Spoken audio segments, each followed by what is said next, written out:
ప్రభునందు ప్రియమైన వాళ్ళారా, మీరంతా బాగా ఉన్నారని, అనుదినము దేవుని వాక్యాన్ని ధ్యానిస్తున్నారని ఆశిస్తున్నాను.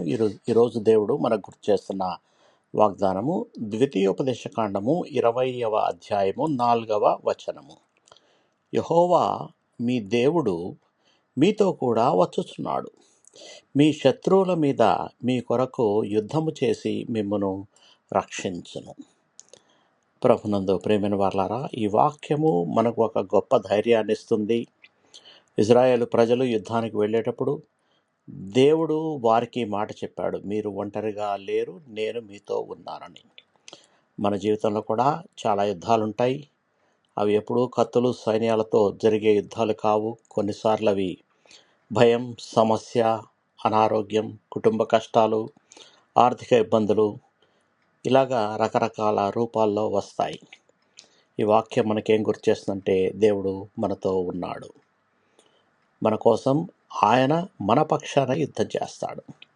చివరికి ఆయన మనకు రక్షణ మరియు విజయాన్ని దయచేస్తాడు. మన బలం దేవుని శక్తితోటే విజయం వస్తుంది. కాబట్టి మనం చేయాల్సింది ఒకటే, దేవుని మీద విశ్వాసం ఉంచడం మరియు ప్రార్థనలో నిలబడ్డం. ఈరోజు ఎలాంటి పరిస్థితి వచ్చినా భయపడాల్సిన పని లేదు. యెహోవా మన కొరకు యుద్ధం చేస్తున్నాడు. ప్రార్థన చేసుకుందాం.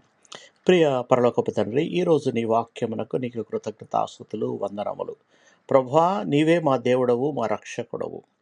నీ వాక్యంలో చెప్పినట్లు నీవు మా తోడుగా వచ్చి మా కొరకు యుద్ధం చేయండి.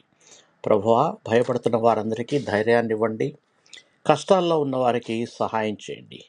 యుద్ధ భయం మరియు విపరీతమైన పరిస్థితుల నుంచి నాయన మమ్మల్ని, మా దేశాన్ని కాపాడండి. మాకు సంపూర్ణ విశ్వాసాన్ని దయచేయండి, శాంతిని అనుగ్రహించండి, నీ రక్షణలో నడిపించండి.